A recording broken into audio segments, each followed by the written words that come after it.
Près de 73% des Polynésiens sont sur Internet, 62% sont des utilisateurs des réseaux sociaux.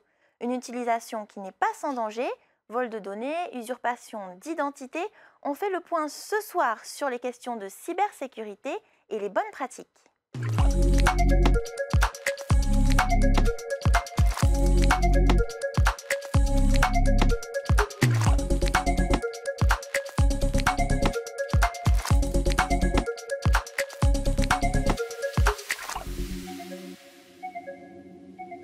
Yorana Major. Alors, vous êtes particulièrement en charge des questions de cybersécurité à la DTPN, donc la police nationale. C'est quoi les attaques les plus courantes contre les particuliers au Fénois? Yorana, alors les attaques les plus courantes, elles n'ont pas varié depuis ces 10 dernières années. La première qu'on constate, c'est le phishing.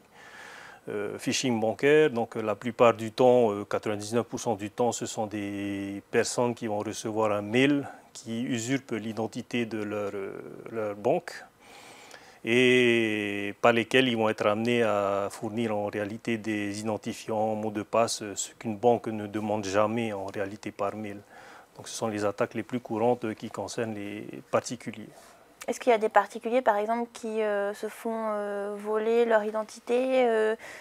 On a entendu parler à certains moments, par exemple, sur les ventes, les ventes en ligne. Certains se font peut-être prendre leur identité pour revendre une voiture ou des choses comme ça. Ça arrive souvent encore? Oui, alors le vol, en fait, aujourd'hui, tout le monde a une page Facebook, quasiment tout le monde, hein, et donc c'est très facile de voler l'identité d'une personne. Il suffit de se rendre sur une page, bien qu'aujourd'hui on a la possibilité de bloquer son profil, mais pour les personnes qui n'ont pas encore bloqué leur profil, c'est facile. On prend une photo d'une personne, on a même son nom et prénom, et on constitue une page identique, une fausse page du coup. Et c'est la page qui va usurper l'identité du titulaire réel. Et donc c'est facile en fait de voler une identité aujourd'hui. On n'a pas besoin d'avoir des compétences particulières en matière de hacking. Et est-ce que vous arrivez facilement à retrouver les auteurs? Et quand vous les retrouvez, qu'est-ce qu'ils risquent finalement? Alors Facebook, c'est une entreprise américaine. C'est une entreprise aux États-Unis. La liberté d'expression est très très large. C'est même inscrit dans la Constitution. Donc, quand des infractions sont commises avec une identité usurpée, c'est difficile pour nous d'obtenir des éléments. Lorsqu'on adresse des réquisitions aux autorités américaines, c'est difficile d'obtenir des réponses, sauf dans des cas bien particuliers de terrorisme, de pédocriminalité ou d'infractions très graves. Dans les autres cas, c'est vraiment difficile. Et ici, au Fénois, qu'est-ce que risquent les auteurs de ces infractions? Alors pour l'usurpation d'identité, en fait, il y a tout un panel d'infractions qui sont codifiées, donc ça va du 321.1 au 321.8 du Code pénal. Donc là sont répertoriées toutes les infractions, donc les peines encourues varient entre 3 et 10 ans. Donc tout dépend en fait des infractions qui sont commises. Il peut y avoir une infraction, plusieurs infractions commises. Et il y a aussi d'autres infractions qui sont plus communes ici, l'escroquerie, ce genre de choses. Merci pour ces premières réponses. Alors au sein de la gendarmerie également, il y a une cellule consacrée à la cybersécurité. Nous sommes allés à leur rencontre. La gendarmerie a commencé à former ses personnels pour la cybercriminalité, je dirais aux alentours de 2002-2003. À peu près. Donc nous sommes un maillage territorial pas suffisamment nombreux, nous sommes environ 400 dans ma spécialité, mais à cela s'ajoutent des correspondants nouvelles technologies, correspondants INTEC avec l'acronyme, et ces correspondants INTEC sont des primos intervenants que la gendarmerie, que nous-mêmes nous formons sur une durée de 5 jours, et nous les formons à toutes les premières interventions pour pallier à la cyber pour les entreprises, pour les particuliers notamment.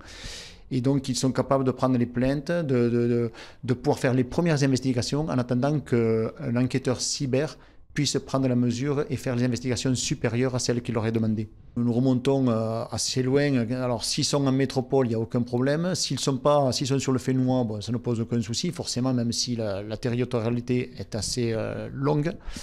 Ensuite, quand c'est à l'étranger, c'est plus compliqué parce que nous n'avons pas les mêmes droits, les mêmes procédures à l'étranger.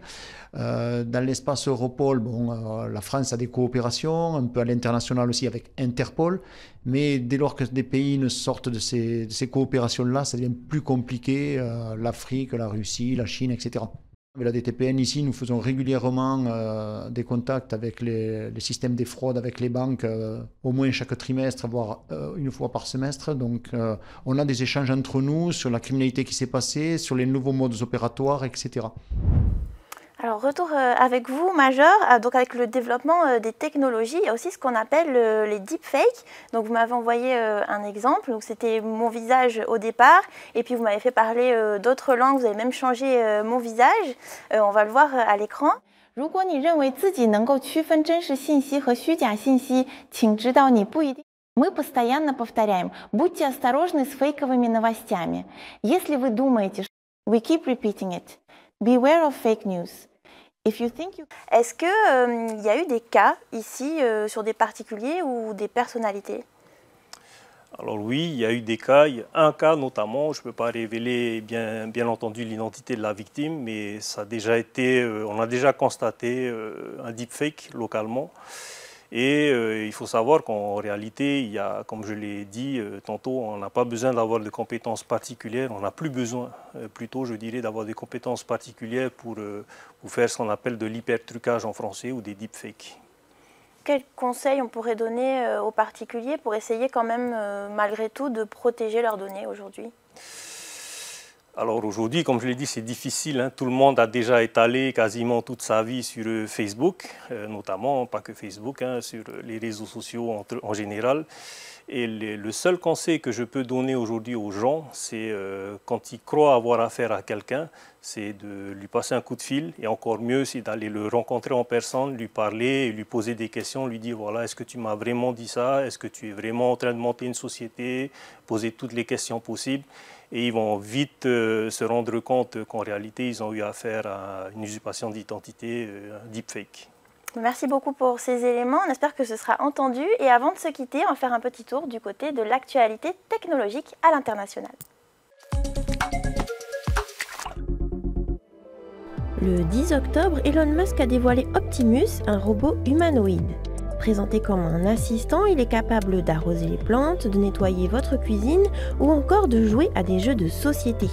Il faudra en revanche compter entre 2 et 3 millions de francs pour acquérir un Optimus. La date de lancement n'est pas encore connue. Aux États-Unis toujours, des chercheurs se sont inspirés de Spider-Man pour créer une technologie capable de projeter des fibres de soie adhésives et solides. Des applications seraient par exemple possibles en médecine pour manipuler des objets sans les toucher directement. Merci d'avoir suivi ce numéro de Métafénois. On se retrouve la semaine prochaine. En attendant, restez connectés.